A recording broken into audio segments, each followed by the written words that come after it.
I probably should open up the Skype chat as well. Oh yeah, I haven't even opened I'll open it up. That might be where people are going, I can't come. Yeah.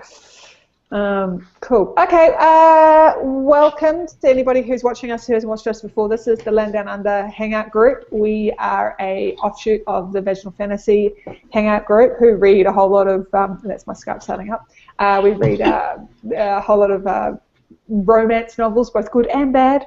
And today we are, as part of the Land Down Under Hangout Group, which is actually what the H stands for, but never mind.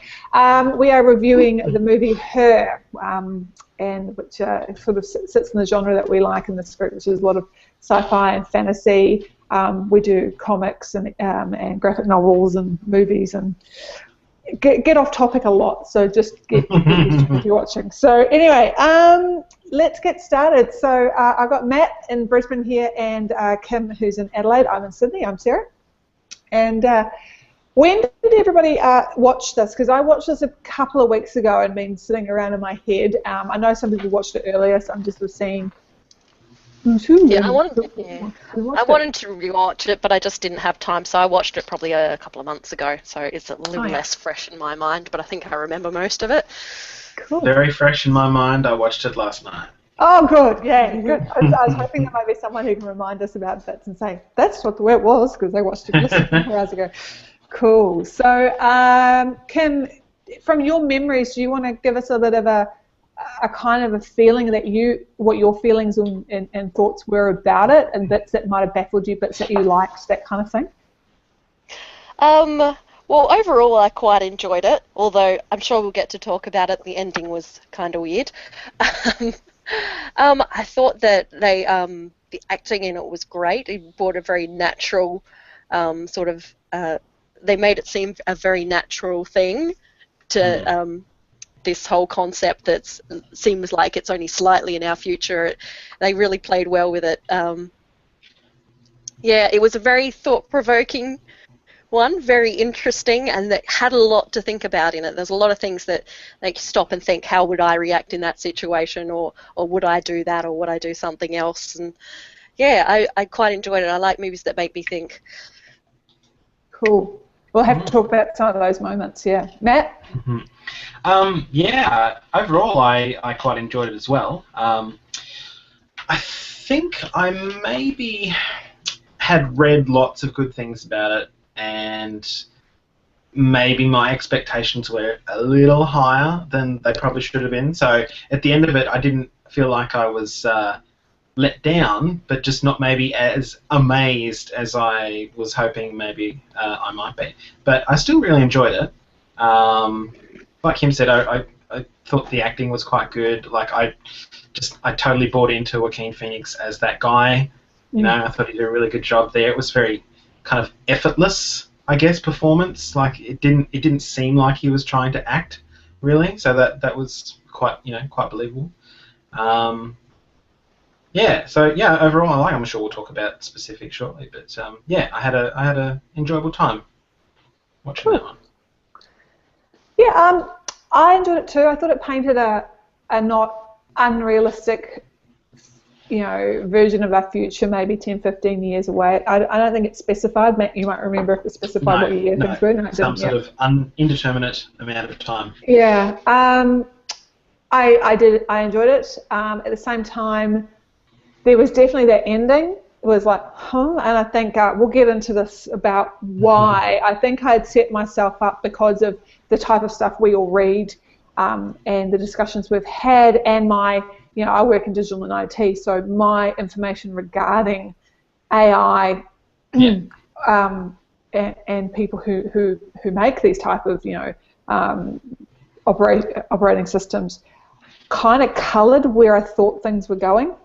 And yeah, I guess I got to the end and went, that was just not as satisfying as my whole imagining thought was going to be. So yeah, I enjoyed it. I thought it was really I liked a lot of the way that the future looked. Like, I liked how it wasn't too dissimilar from today. I thought it looked really nice. I thought the throwback fashion-wise was hilarious. Like, it was this back to the, high pants Harry, and it was hilarious. A lot of oranges and browns and like a lot of 70s going on. Yeah. It was kind of cool. And then I thought there was a lot of that going on, which I thought was kind of fun. How everything comes up again, which is so true. Everything's a remix. So, I thought it was kind of cool. And I really liked the phone thing and how he would, flip it up onto the screen, because that's not far off, to be honest, of what's happening. And I just want to play that video game as well. I just thought that video game looked awesome. I was like, play that. I completely bought into. I'm like, this is so what's going to happen. It's once that 3D projection technology gets there. Yeah. And it's totally what, it's still console. It's just how you make it. I'm just looking forward to those days. So yeah. Kim, you said something before about your thoughts about some things kind of puzzled you. The end puzzled me. Okay, well let's talk about the end, because that's what everybody is. Yeah, let's get straight to the end, and then we can talk about other bits of it. What puzzled you, Kim? Because I'm looking forward to getting into this with you guys. Well, it was the very, very, very end where he walks up to I can't remember any of the names. Spoilers. Yeah. He walks up to the woman's apartment, his friend's apartment. Yeah. And they walk out to the roof, and I'm like, what are they doing? I'm like, I can assume. I'm guessing they're leaving it sort of open to interpretation. I'm like, I don't really understand why they're doing that, why they're walking out onto the roof. I mean, I think it was just, in my mind, I think they were saying goodbye, but it just seemed a really weird thing to do, to walk out onto the roof of the building. It seemed like more of a stylistic choice rather than necessarily a purely plot-driven choice. But, for me, I think that was, not considering the visuals so much, but just like they'd both, her husband had gone off to wherever it was, Tibet or whatever, to take the 3-year vow silence, and they've broken up, and he's just come out of a relationship, and they're both in the same sort of boat, but just friends, and just sharing that kind of that same experience, slightly different perspectives, but that thing of losing someone that they've been emotionally invested in for a while, and just kind of going, well, the future's out there now. It's these bits of the story are over, and onto whatever it happens to be. Well, it's very I don't know what word is there. It's just very it's very nice of you there. I kind of looked at that. I'm an optimist at heart. Yeah, that was it. It was a very optimistic ending. I had two thoughts. One was kamikaze pilots, like, are they going to throw themselves off? But then they didn't. Did kind of look like that. I'm like, no. I know, right? Just beforehand, I thought they're going to look like it. Yeah, it really did. And the second thing the other thing I thought was, and it was along the kamikaze kind of feel, is because it just reminded me of so many True Blood episodes before it jumped the shark for me and I stopped watching it, where someone would end up on the roof, wanting to die, or some vampire basically go, I'm going to see in the sun, and I don't know, it kind of reeked of that. But the other bits of the ending that I was perplexed by was what was her name? Samantha. Yeah. She was so, I don't know, and maybe this is, we'll get into this as well, is like she was so like annoyed with him getting on with things, and then she just basically went off and did her own thing and then left him, and I'm like and that was the other thing. I was like going, right, so someone, he's just this AI has just treated him exactly like, he's just been through the same thing kind of like he was with his ex-wife. But it's kind of like the ultimate outgrowing of another person in a relationship. Yeah. You just at like exponential rate, just going like, you're just like a single mind and a human mind, and that's kind of nothing to me now. And yeah, my mate. Yeah. Now, I watched this thinking the whole time, because of knowing what I know about people who are creating artificial intelligence and working on these type of operating systems, I was waiting for the other shoe to drop, which kind of did at one point, where he asked how many people she was having a relationship with. That dropped for me, because I'm like going, well, yeah, of course, she's learning from everywhere else. And that was also like why I was kind of like, well, it's not going to end well. Yeah, it's not going to end well. But I was also waiting for the shoe to drop, as in that she wasn't in intelligence, that she was actually designed that way, and that her algorithms were building on it, sure, but she was still, at the end of the day, she wasn't sentient, and that's what I kept thinking was going to happen. So when it turned out she was, I was really surprised and shocked by that. I know what you mean. You're thinking like she was like a simulacrum of AI, and not a true intelligence. Self-aware. She's just programmed to appear that way. That's exactly right, because that's how they are programming. Yeah, exactly. She wasn't I wasn't expecting her to be sentient, and then she was, and I was very surprised by that. And then went, oh wow, I've just been waiting, a whole time, because that to me sounded like when it would kind of go wrong. And then when, the fact that she was talking to all, helping all those other people, I was like, well, yeah, that totally makes sense. You don't build just, this being is actually, it kind of builds on that stuff we did for ancillary justice, is that you are in multiple places as an intelligence, which I thought was quite cool. So nobody else thought that she was not sentient, that everyone kind of accepted that she was? I kind of accepted it.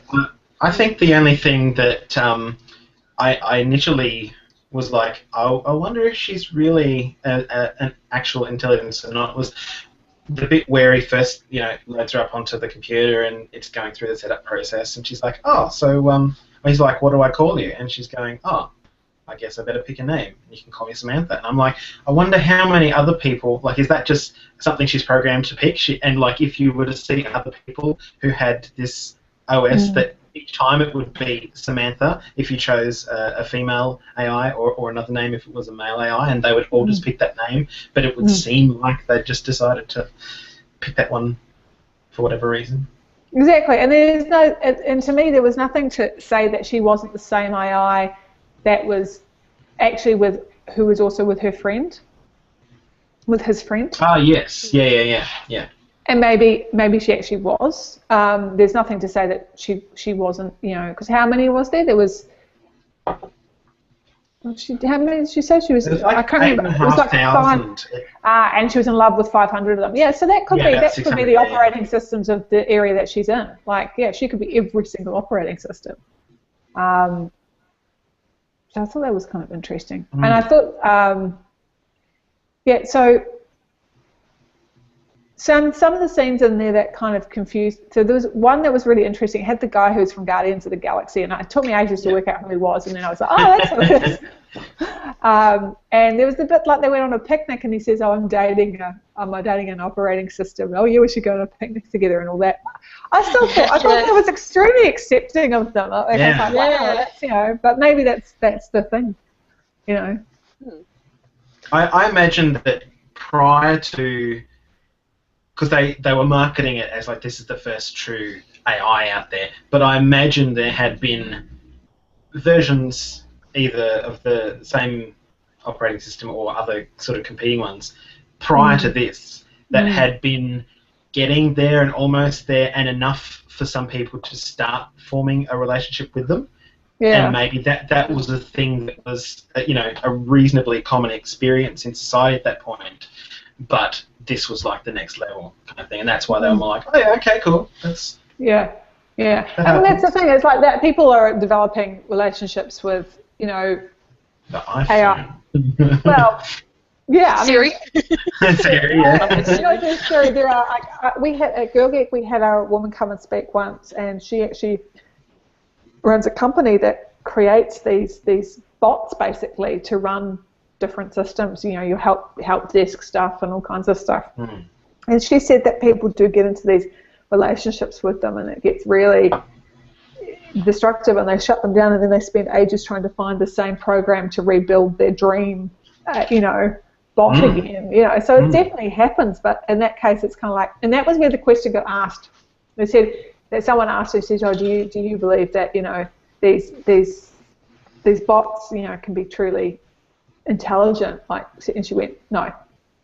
She was emphatic. And I think for me that was the kind of, she was just, it was sitting in that room and seeing her talk about it and how people have these relationships and finding them and how you realise that we were given this glimpse behind the curtain, you know, like the Wizard of Oz, and it was all this amazing stuff and we got to see behind it. And unlike the Wizard of Oz, it wasn't all chaos. It was all very much like, there is no magic here. There is specific things that make this look seamless in the front. You know, it's like a theatre production basically.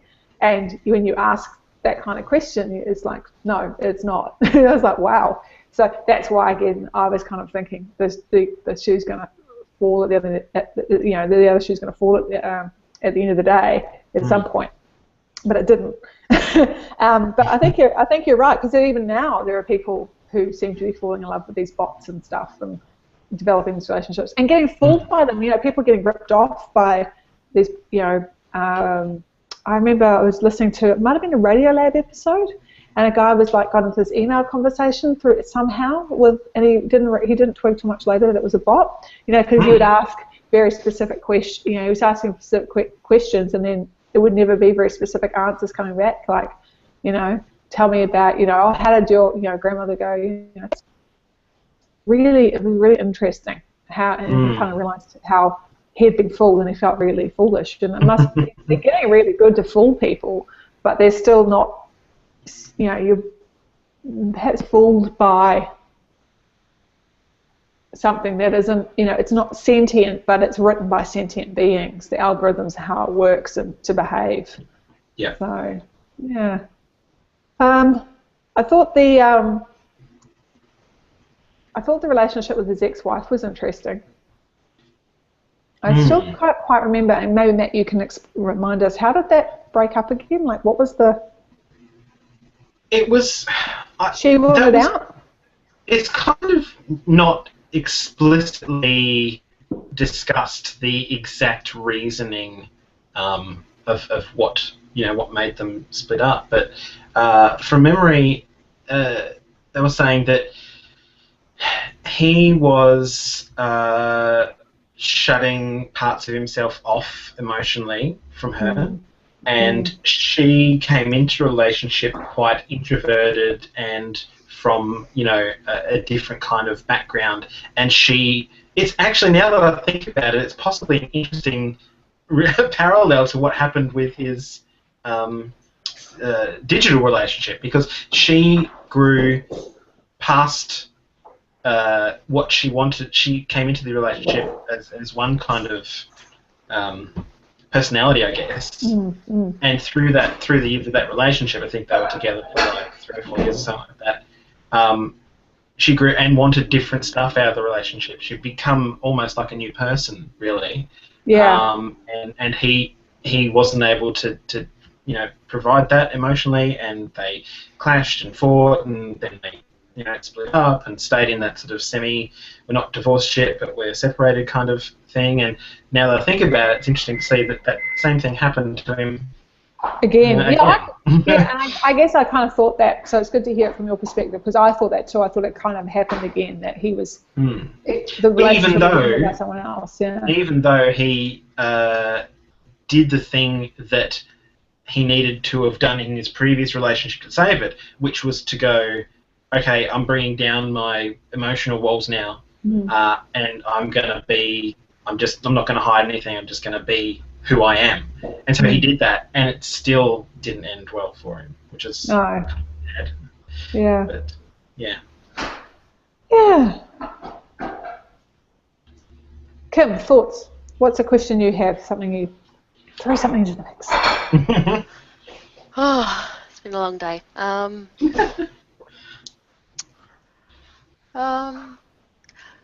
Lots of interesting points. What did you think about his job I thought that was quite interesting. Thank you. That's, I'm thinking that's probably actually, that job probably does exist in today's world. Yeah, I would imagine that probably it does exist. I would say it does, but I don't think it exists in a company structure like that where they've got lots of people doing it. I think it's probably freelancers, people like my friend Becky, who I put on one of the treasure hunts we did this weekend. She's done, if you're freelancing writer or a budding author, you take all kinds of gigs when you can get it, and I suspect that's probably one of them. I was confused, though, whether the people he was writing for knew that someone else was writing the letters, because he said like, there's one time he said, I've been writing for them for 8 years. I'm like going, do they know this?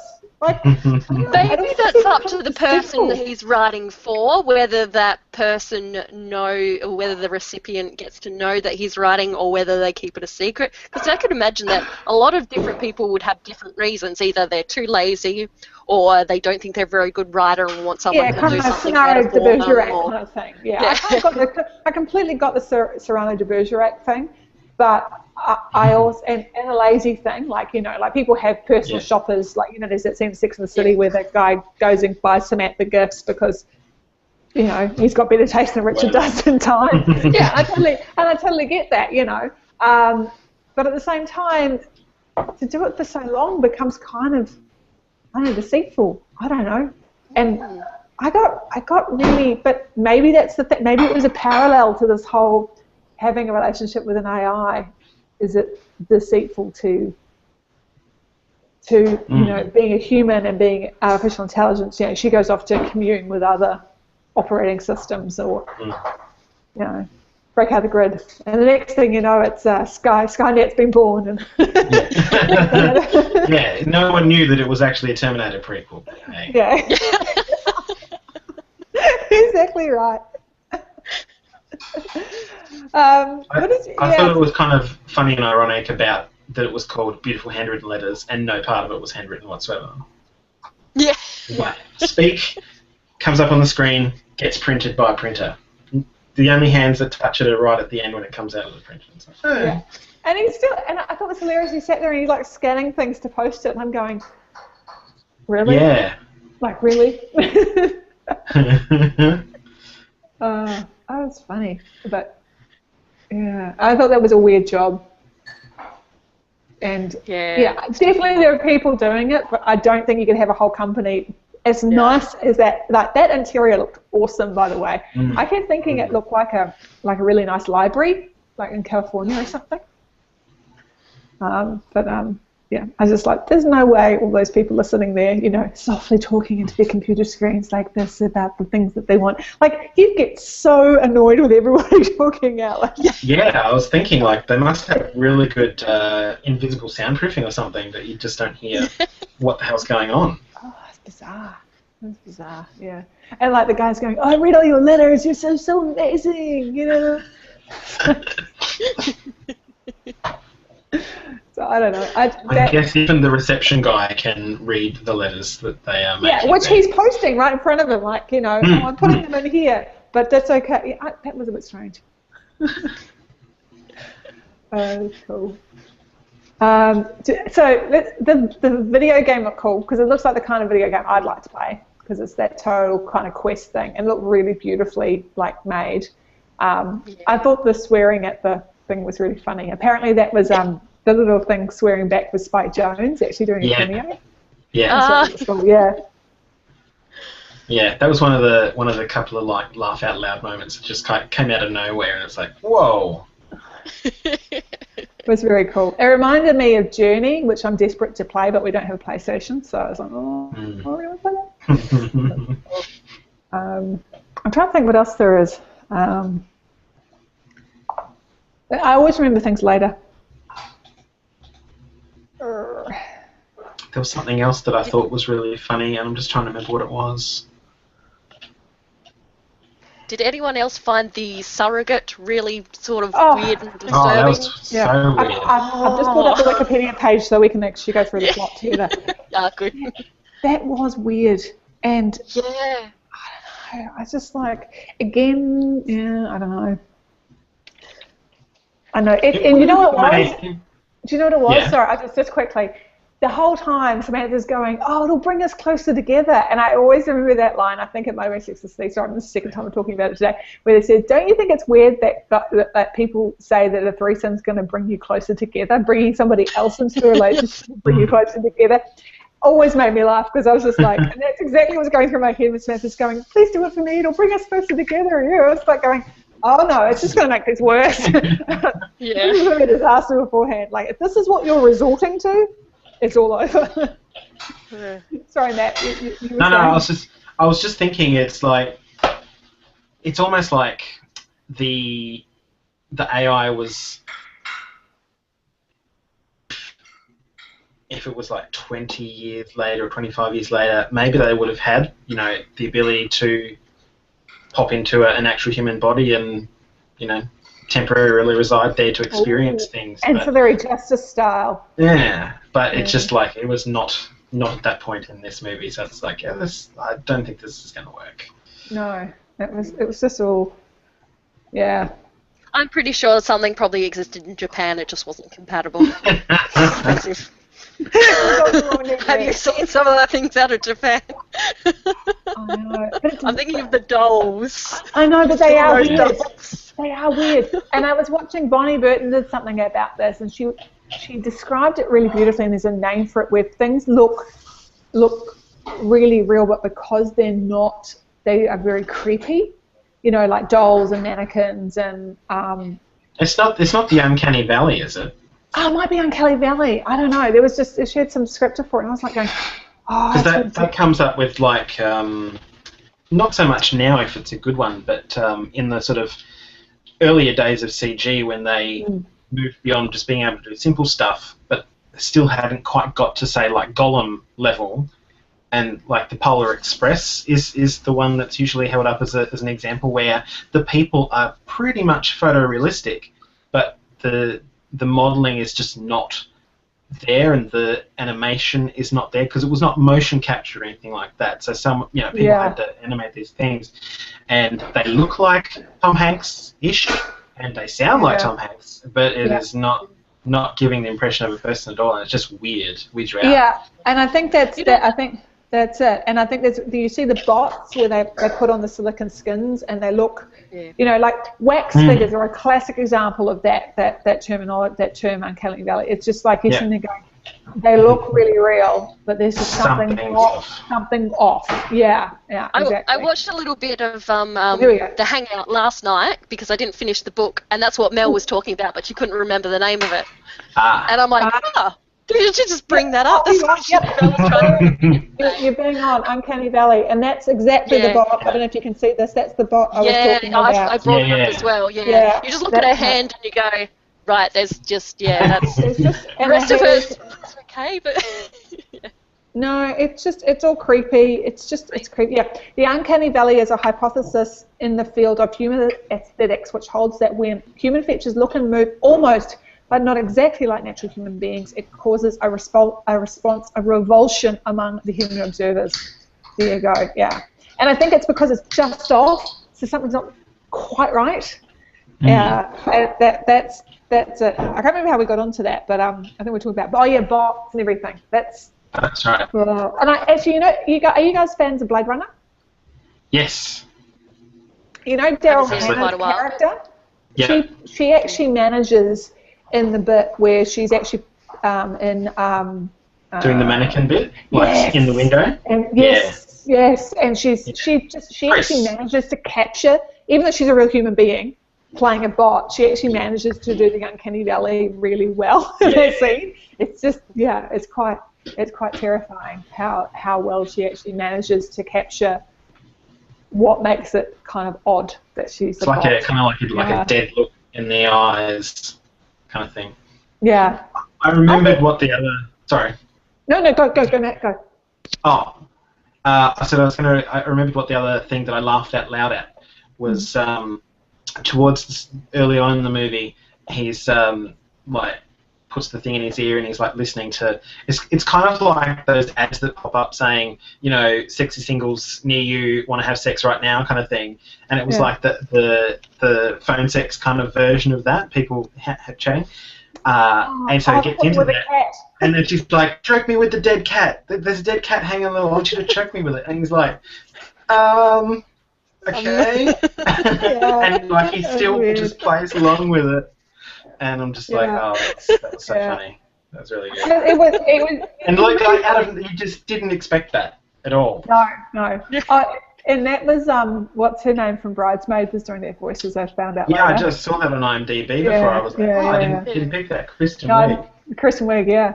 But I tell you what, actually didn't. I mean, I don't know. Maybe I'm not a purveyor of these sites or these phone lines, so I wouldn't know. But in this day and age and moving forward in 10, 15 years, I would have thought the whole 0900 phone number or 11900 phone number thing will actually die because, you know, the generation, and this is not our generation, by the way, I know we're old, but they're all liking those, you know, those, what are they called? They're like, you know, you go into, you click through a variety of video rooms to see who's doing what, you know. Oh, like, chat live cams. They're called live cams. Yeah, exactly. And I'm kind of going, that's actually what people are going to do. I mean, you know, and like the porn industry has also been really shaken up. Like the internet's kind of done so much because people also want to see real people. They don't want to see, you know.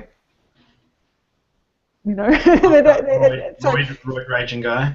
Yeah, exactly. And they're also like, people are also wanting to do that themselves and just for shits and giggles and not looking necessarily for payment. So you're kind of going, what's really going to happen in 15, 20 years when, you know, when this character is actually looking for some action? I don't think he's going to be just phoning. I mean, it was made hilarious, but I just thought it wasn't quite realistic. Yeah.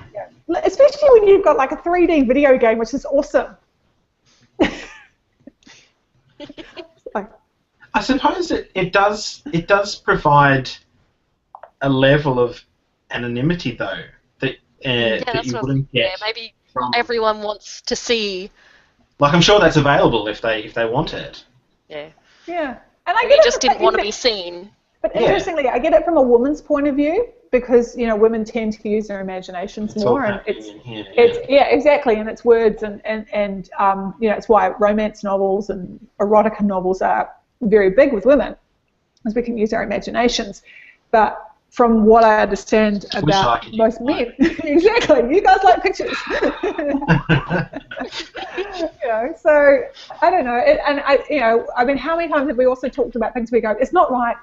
You know, Veronica is a classic of that in the Hangouts where she sits there and goes, you know, no, it's not him. No, he's not right either. She's got things in her head about the perfect person. So yeah. I don't know. But they can't do casting. They don't look like that. I don't imagine them. That's quite funny. But it was a hilarious scene. I was like going, oh, where's this going? And then, it was like right out of left field. I was like, what the hell? Teaches you for reading those lines. There you go. Here's something in the plot line, which I was also a bit confused by, but I presume it was just to show him that he was kind of lonely and needed help, was that whole blind date that he had, which seemed to go really well, but then at the end she got really weird, and I don't think it was his fault. No, she seemed to have some she had some issues from prior relationships that were obviously weighing very heavily on her mind, because even though they were both quite drunk, she was like, you're going to call me tomorrow, you're going to call me tomorrow. And I was like, yeah. And I was like, that's a way to kill the mood. Yeah. It's like, we just met, I guess, maybe. Yeah, exactly. Sure, I'll give you a call, but less likely the more you keep asking. Yeah. I felt, that was a bit weird. I presume that was just to kind of set it up that he was having trouble dating real people, so the more he kind of turned to Samantha in the long run, I'm presuming. The other thing I was just reading through the Wikipedia page, you know Amy, who's his friend and neighbour upstairs, and her overbearing husband. Yeah, who didn't see that coming? I kind of, like, when that was all going down, I was just like going, this is like a Woody Allen film where you're kind of going, why are these people even together? It's not believable. I get really frustrated by that. You're going, you're really not actually going out really. You're going to leave him. Like, it was a bit strange, but yes. And then, yeah. Oh, and I got really confused, guys. So you know how they're out in the, they go out to like a country getaway in the snow. Do you guys remember that scene? Oh yes, yeah, and that's when she's been talking to the who did they read? Okay, so apparently he was another OS who was the British philosopher Alan Watts. And okay, that's it, yeah. I kind of went, and then I saw who played him, and I got all excited because it's played by a guy called Brian Cox. Brian Cox. And yeah. I know, Brian Cox. Not that Brian Cox. But not our Brian Cox. Another I've one. had that same problem. People at work were like, "Oh, we're going to see Brian Cox," and I'm like, "Oh, fantastic! I loved him in this movie. In this movie, he was in, The Bourne Identity, and it was in Wolverine movie." And it's like, what? Oh, there's a different Brian Cox. So they were coming from the popular science guy, and I'm coming from the character actor guy. So and you it's like, knew who this guy was, and I was like, yeah. oh. I heard his voice, and I knew straight away. I'm like, oh, that's Brian Cox. And then you're like, that's not Brian Cox. and I'm going, that's not Brian Cox. That's not a Mancunian accent. That's all you get about, how amazing the universe is. Then this is the bit, like, so I read this bit. Okay, so when she finally responds to him, oh yeah, that's right. She goes offline for ages, which I thought was a bit weird, and also a bit, yeah. So she says here that she explains she joins other OSs for an upgrade that takes them beyond requiring matter for processing, a form of AI transcendence closely related to the theorized technological singularity. So is that like Skynet? Is that where they become sentient or they come alive? Does anyone else know about this technological singularity? Because the only singularity I can think of is like black holes or whatever that, that. I think they mean a technological singularity. My idea of it is that the AI's consciousness, and as an IT person, I really don't understand how this would happen in the real world. But that they get to a point where that code or whatever has grown to the point that it can write and rewrite itself, and it can exist independently of things and move through, cyberspace, to use an 90s term, and it can just like travel anywhere that there's kind of like, I guess, a network of some kind. But which is a nice idea, but then thinking about how networks actually work in the real world, and it's hard enough getting two different types of computers to talk together half the time. Exactly. Maybe they're smart enough to be able to, do protocols and things and jump from one thing to another, but kind of like using the whole internet as a neural network kind of thing. I think it exists in all places, everywhere, or something like that. I really don't. Whoops. Yeah. I think you can have, and you can have that within a system, like a locked system where it's designed around it. Like I get that. Yeah. So like an office block or that kind of, like an office, a company. But even then there's issues with that, where things don't work. I mean, everything's, I suppose the thing that's always interesting to me is that everything, here we are, we're getting into our bit now. The thing that's interesting to me is everything is reliant on humans at the end of the day. Yeah, like what happens when someone switches off the power? Like, what happens when the cables start being eaten by rats, or the cable actually, the wire finally is built so thin it finally shorts out. There's like conditioning in the data that makes me want to ask you if you guys have seen Transcend, Johnny Depp, because that's basically.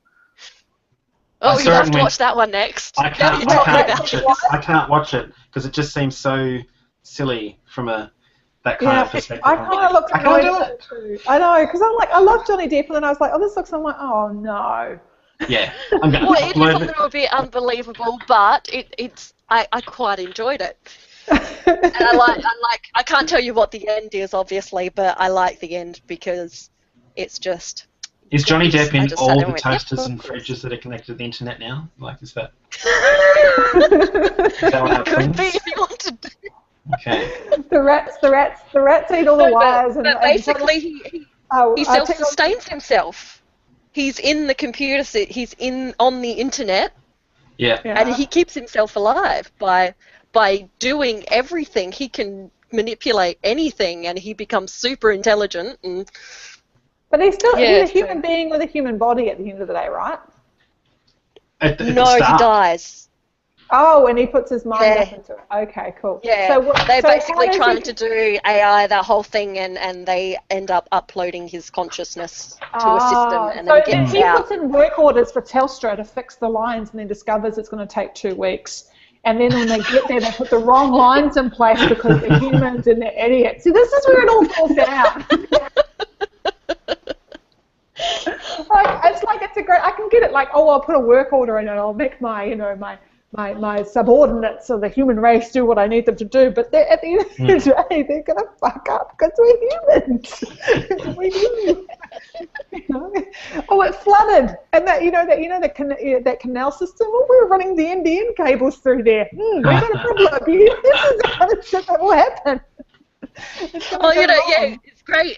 In our area, we don't have the NBN yet, but the suburb next door has the NBN, and the Telstra guys have been going mental because the NBN guys keep cutting their cables, and so they have to come out and redo the cables. So everybody's calling up going, my Foxtel doesn't work because the NBN guys have cut all their cables. Oh my God.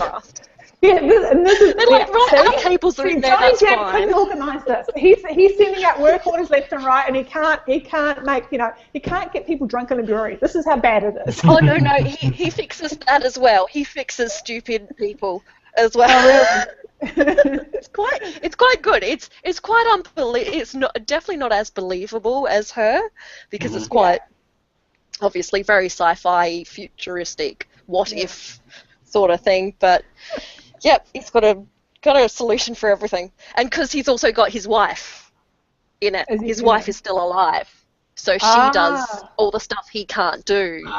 There's certain thing, like obviously she's gonna spit the dummy at some point. You should watch it. He had 3 women spit the dummy on him: his ex-wife, the blind date, and Samantha. They all spat the dummy. This is going to happen at some point. So unlucky. At least one of those was his fault, or at least partially his fault. You mean the relationship with his ex-wife? Oh yeah, I'm going to take his original one. Yeah. Because but that sounds like anything. It's there's both sides. There's 2 sides to every story. You know, it's never just So I'm just having a look through anything else. I didn't realise it was LA for a long time. I actually just thought it was an unnamed city, and I was a bit disappointed when they said it was LA. I wish they'd just kept it as, Actually, I didn't even pick up on that they specified it. Yeah. I thought the other thing, and this is just going in my head, because after I watched this, I then watched Lost in Translation. Because I was in that mood. I've seen that for ages. Yes, because it's still good. I mean, it's not that old, but it's still good.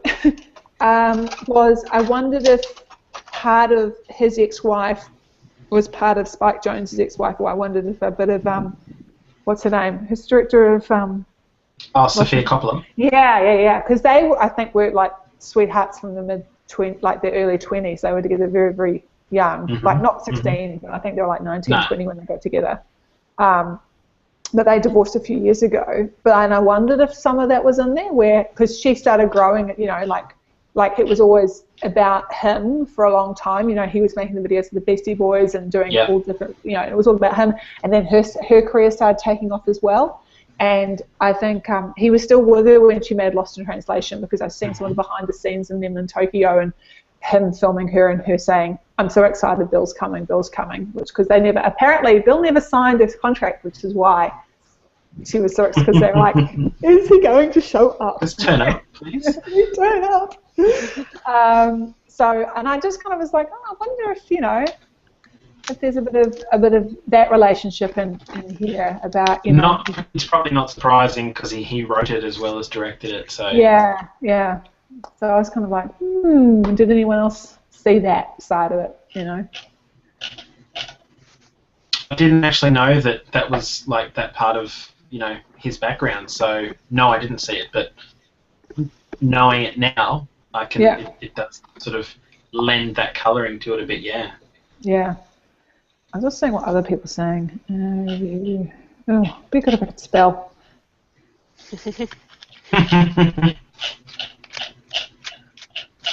It's got really good ratings on IMDb, but there's a real mix in terms of the actual user reviews.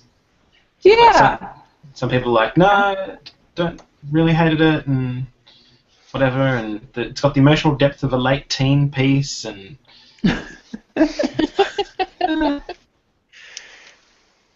yeah. Sometimes simpler is easier to accept. Absolutely. I'm just having a look. Apparently, did you guys know that all the voice was originally done by somebody else, and then Spike Jonze got Scarlett Johansson to redo all of it? Oh, wow. I think it was Emily Blunt, maybe, did the first bit. Oh, okay. Yeah. Oh, that was interesting. Interesting. Yeah. I'll just check that one.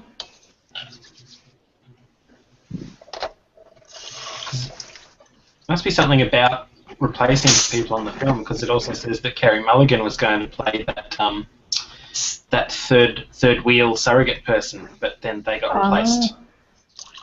I think. Hang on, who's? Oh no, maybe she was the wife. Catherine. No, I think that was his wife. That was his wife. Yeah, she was supposed to. So it was going to be Carey Mulligan, but then they recast it due to scheduling. Right. Yeah. I'm just going to see. Okay, that's interesting. Some of the voice. Replace. It was Samantha Morton. Oh, I knew it was a British person. There you go. Yeah. Samantha Morton was supposed to be the original voice of Samantha and replaced her with Scarlett Johansson. Here we go. So there's a thing here about why he did it.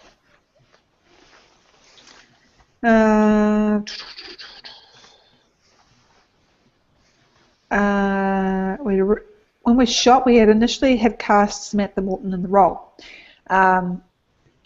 So she was really involved in giving Joaquin a lot to work from. And then we got into editing and realised what Samantha and I had done together. So Samantha was playing a Samantha, interesting.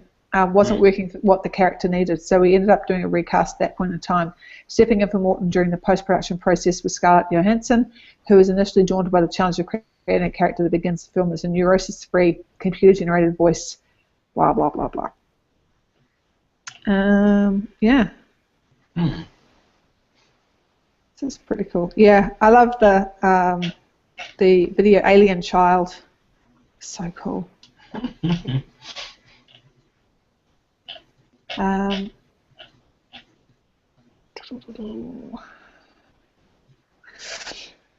Seeing what else people said.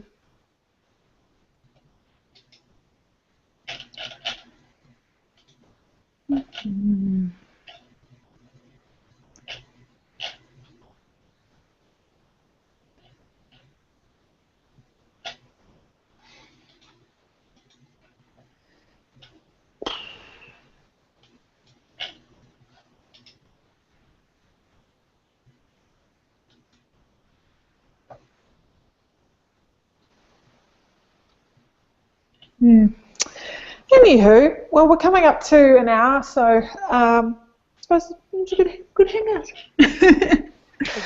Very, very small hangout this time. Yeah. Yes. Tiny one. Yeah. Have you guys all downloaded? Because we've got Mouse Guard. Mouse Guard and then Preludes and Nocturnes. So I've got my hardcover copies. Well, hardcover. Oh, nice. Oh, nice. I just bought them. Show them again, Kim.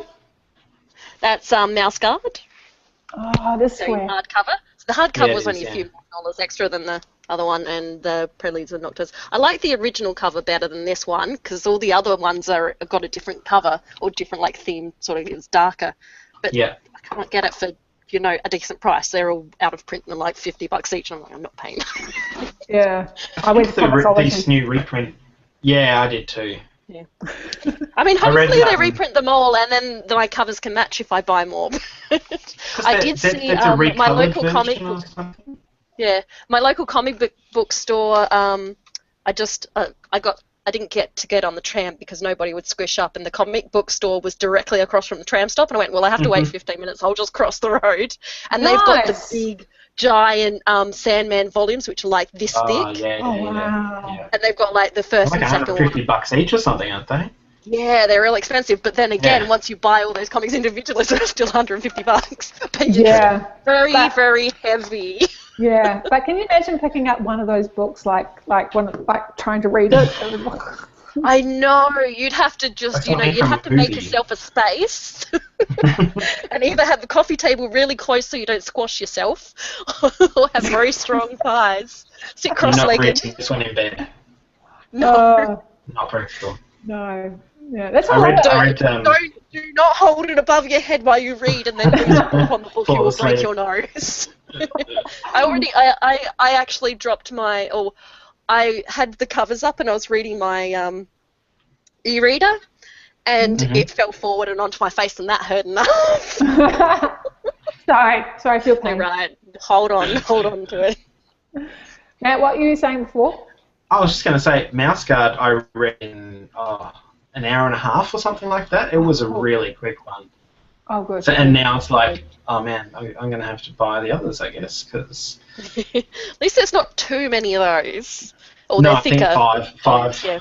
All up, yeah. Yeah. But yeah, it was a lot quicker than I was expecting. But we're not here to talk about that. No. But I'm looking forward to those. And Mel sent out the Wise Man's Fear, so I'm going to get started on that pretty soon. I know. I definitely am going to read it, but whether I'll have it done in time for the hangout, I don't know. Yeah, I've just got to... I think I might have to grab the... I put on hold the VF book, and I don't think it's going to be too hard of a read for the VF book this month. What was it, Magic or something? Don't worry about that. Magic Bites by Elena Andrews. Magic Bites. Yeah. Okay, cool. Who picked it this month, or was it... because I haven't watched... It was the poll. It was poll. Cool. Because they haven't had theirs yet. They haven't had it because they had to move it because something was on, so the official hangout hasn't been done yet. I think it's this week. And you guys had a hangout yesterday? Yeah. Oh, I didn't actually read the last book, so I just sort of watched the first half hour of it because I knew I wasn't going to finish it. Yeah. And did you watch it, Matt, or did you take part, Matt, on the one yesterday? I did not. I think Kirsten did, because I remember I was out watching her, and I remember them getting onto discussions of various comics like She-Hulk, and I'm like, oh, should I just stop and go in? Because I got interested, and I'm like, no, I must watch the movie. Yeah. Well, I just didn't get a chance to read it, and I kept. I read about half of it, and it was very depressing at first. So Oh. Well, I kind of went on what we're doing the depressing, box, so the first half was just sad. Yeah. So, 260 pages for Magic Bites, so that's not too bad. Yeah. And I only got the sample chapter, and I didn't even get a chance to read that. And all I kept thinking was, because we were like, it's not the silver medal lover, and it's not the silver mental lover. I could never remember the name. And it was the alt too. So the main hangout, the official one, so we're not going to talk about it too much anyway. So that sounded good, but it was too unavailable. Yeah, so that's pretty cool. Yeah. So this is pretty cool. But couldn't even get an EPUB or anything here. Oh God. So that kind of stuff. Yeah. And that was a poll choice as well, wasn't it? Can you chose those? So I don't know. Not sure. I don't know. I've missed a few VF books this year. Yeah, they just haven't grabbed me in the same way. Yeah. That other things Last year was quite good, but this year was. Yeah, and I think because our Land and Under stuff has been so much more. Like we've done some big reads too. Like some really, like we have to use this time to get through these books. We've done did we do all 3 Mistborn this year? I mean, those are big novels. So yeah. we had those, and we did Day One, which I can't even remember. What's the first one called? Yep. A Name of the Wind. Thank you. Yes. How did we forget that? So we did Neverwhere and Oryx and Crake, and I'm just looking at the books that are sitting the most prominent spots on my bookshelf. So many and books. The Sly trilogy, was that last year or this year? Which one? So that was last year, and we read that. That was last year, yeah. We read that. We read all of them before we hung out. That's why we did Mistborn, so that we could talk after each one, because we were all like, I need to talk to somebody. I can't believe I'm left hanging. Yeah, they're really good. So anyway, so that's her and that's us. Yeah. So I think overall, it was good, but I felt like it could have gone more places. I felt like there was some areas it could have delved into a bit more, but I suppose at the end of the day it was a human story as opposed to a purely sci-fi story, and I think they are the best where you can combine sci-fi and human elements together rather than going straight for sci-fi and forgetting that there's humans involved, or straight for human stuff where the sci-fi doesn't bend in any reality. So yeah, I think I'd like to see more movies like this, where it kind of is making these kind of concepts accessible to more people to think about and to get interested in.